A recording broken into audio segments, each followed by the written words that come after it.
And then the last thing is that it's a step forward, is clearly moving them towards their ideal vision. So for all of you now, we're going to do a really short little behavior experiment, which is I'd like you to figure out what's one little thing you feel inspired to do, that you feel inspired to do, no matter how small. And you don't have to feel like so inspired you want to shout it from the mountains, but like something you feel motivated to do that's going to move you towards the feeling you want the next time the situation occurs. So a couple things here, right? First of all, small step. The second thing, we're moving towards the feeling. That's the accelerator. We're moving towards the feeling. That's going to be driving you much deeper into the tree, okay? The next time the situation occurs, now we're going back to your vision, right? Your vision. So you've done some of this work up front. What is one little thing you feel inspired to do? So everybody take a second and answer that question.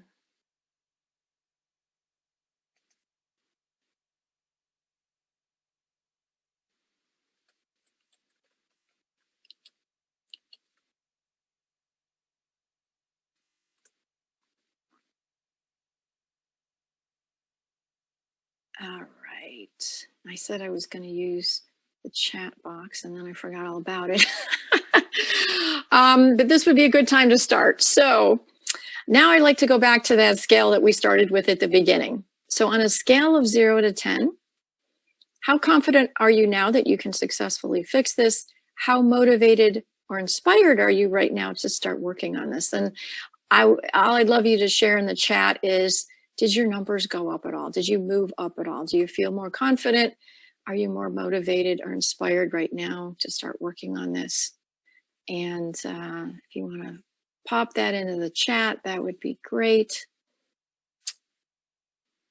How confident are you and how motivated or inspired are you now to start working on this? Okay, Carrie Ann moved up in both confidence and inspiration to do something about it. Great. Thank you for sharing. Huge difference, Patricia. Yes, even with the plumber. Yes. That's great. Laura, numbers are the same, but motivated to continue the work. Great. Yes.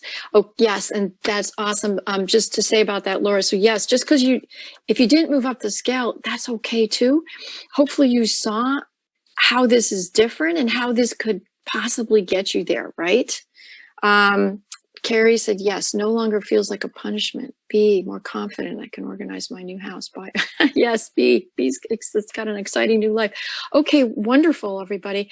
And also to maybe compare, think about when we first did the problem solving approach, how you felt at the end of that versus how you feel now. And I think just to say that working things from this appreciative way often gets very confusing because people say, well, how do I fix the problems when I don't work on it? We've just got to experience it. We did work on it. We just came at it through the back door. And this work is so much more powerful than problem solving. You'll see when you get into it that it's, you can do problem solving too. You don't have to give that up.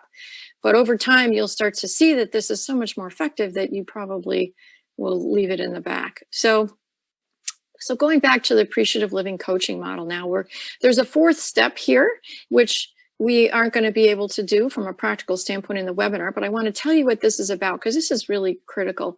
This is nurturing progress. And the coaching element here is progress. Progress is a thing, just like beliefs and knowledge, behaviors and habits, vision and values. Progress is a thing. This is part of what makes this approach so much more effective than a lot of what's out there. Nurturing progress. So first of all, there's a big piece here about education. When the client, most coaches can get people out there doing things for a short period of time and getting motivated, and that's great. But it's the long haul where things can break down. And this is where the education is so important. When you can explain the change journey to the person and manage expectations and say, hey, this is normal. And here's what you can do that often really helps to address this, right? So education's a big piece, tailoring it. to different styles. Well, this kind of a person needs a lot of variety. This person can do the same exercise for 4 weeks in a row, and they actually prefer it that way. So tailoring what they do and paying attention to style, affirming. One of the biggest things that happens is people are making progress and they don't recognize it. They think nothing is happening and they give up. So as a coach, one of your biggest jobs is recognizing progress. Progress isn't always what we think. A lot of it has to do with how their thinking is changing, especially in the early stages. So that's what you learn to affirm as a coach, because that's what gets them through the hard part until the actual behavior changes. Studying, learning from what's working, and not with no judgment. This is growth mindset stuff. Having a really open, positive, supportive approach about what is going on. Sorry, somebody's calling here. And then reframing. Everything's progress. There's no failure here, right? So this is a big deal, so that there's nothing to get upset about or be embarrassed about or feel like you went backwards. Everything is progress because you can learn from it. Cheerleading is one of the biggest roles as a coach, cheering them on, celebrating, being their biggest fan. And then what we call dream leading. Often you lose sight of the vision, and the vision shifts. You know, you get into your change and you wanted this, and sometimes it's like, well, actually, I think I want that. Or you get a little more nuanced about, well, what I really want this, but it's a little different color than I thought, and so on. So you're constantly going back to that vision and making sure that it's relevant. So now going back to the appreciative living coaching model again, here are all the steps. And I told you I would come back and talk about these disruptors. So in the beginning, being unclear, yo-yo, avoiding, stuck, etc. So if you look at the model, being unclear about what you want, that means you haven't really gotten step 1 right. So you go back there and you go in and you really dive into vision and values and figuring out what it is they really want and asking them tailored questions that get to the core of that. Being stuck is often about beliefs, and going back into the belief section and looking at how you can shift or reframe or ask a different question or help them see it in a new way, or help them, as I said, you work at those core root beliefs to really shift what they think is possible for themselves. Now, avoiding can sort of dance between these two. So if you don't have the right beliefs, then people are afraid to go out and do things, because down underneath, nobody wants to fail. The brain doesn't want to fail. Or it can be that the behavior experiment is not appropriate, doesn't fit their style, is not the right thing for the right time.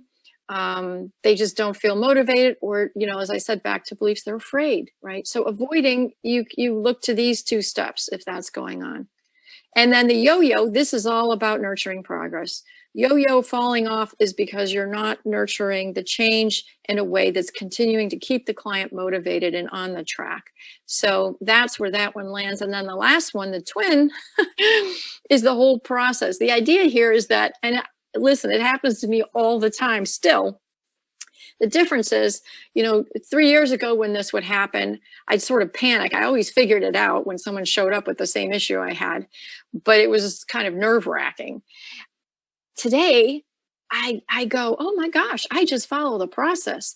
So I can keep my head out of it. I just go right through the process. And I'll tell you what, it is a gift and a half. I love it when people show up with my issue, because they sort of figure it out, they solve it for me, right? I get all this great benefit as they're working through to see what really works. So that's how that works there. But the process to me is a very big deal. It's really been a game changer for feeling confident.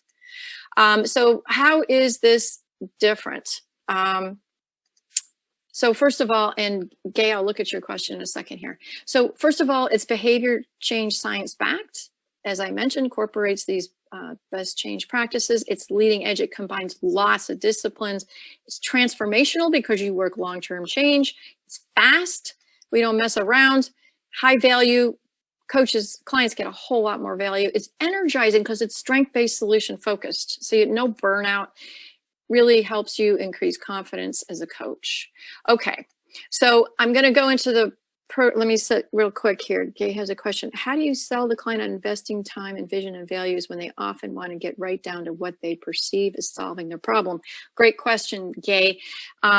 You meet them right where they are. So you start by addressing their problem. And then and then you have a specific set of questions you can ask that will move them into vision and values. So yes, you still meet them where they are, but then you guide them into this process, and it works every time. You don't have to worry that you can't do it, but that's a whole thing that we talk about in the coaching program on how to do that.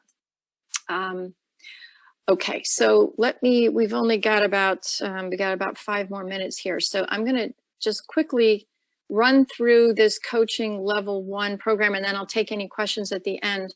So this is opening up here, and it's an 8-week program. So it includes a small group webinar with me, and very comprehensive. Anyone who's taken classes with me before, you get lots of materials, more than you can even probably consume. No shortage of information, and a very extensive toolkit, because that's what makes this structured. That's my engineering background. So there's a coaching matrix, there's a model, there's specific processes. It's step by step. Ask these questions in this order. Before you go to the next step, here's a checklist. You need to have these 3 things done, and here's how to do them. Okay, so there's a summary of behavior change exercise summaries. There's templates, more. There's a private Facebook group, and it includes members from the past class. So once you're in, and you have this group. Personal transformation, you're going to go through this yourself, just like we did today. So you will get to experience it, because it's the only way you can have faith in the process. You got to know it works. So this will make this fall the best fall ever for you. So no matter what craziness goes on, you're going to have your practices and things that are going to keep you centered and hopeful through it. So you're going to get to build an appreciative mindset, which is something you do through daily practices. Those of you who have ICF or BCC, I can't promise continuing education credits. I will tell you, last people who've taken the class were able to get them.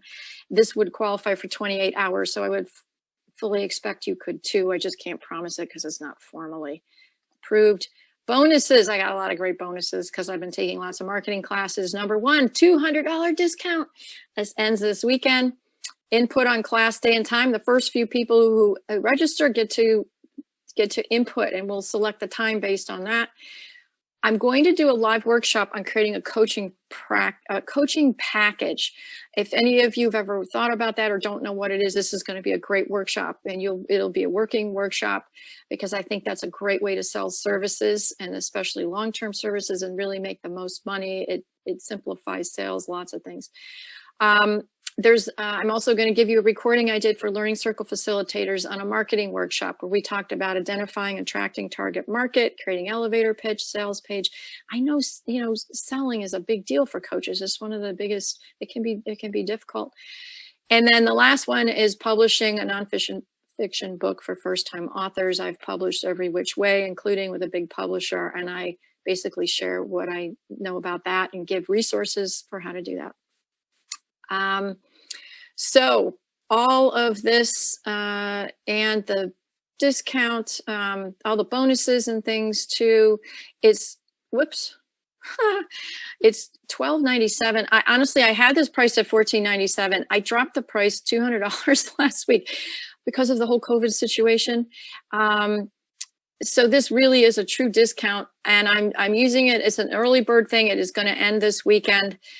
And the website is there, appreciativeliving.com/coach, to sign up. And my email is there if you have any questions. So that's my whirlwind overview, complete with the big sales pitch at the end. Would love it if you would join me. I can't think of a better time for this work, just even personally for yourself. But if you're a coach, I just really feel this is, Kay already signed up. I love it. I'm so excited. Okay, and now what I'd love to do is open it up. Any questions, anything about what we went through, any comments? If anybody wants to ask any more, anything. It's so quiet. I miss the in-person thing for that.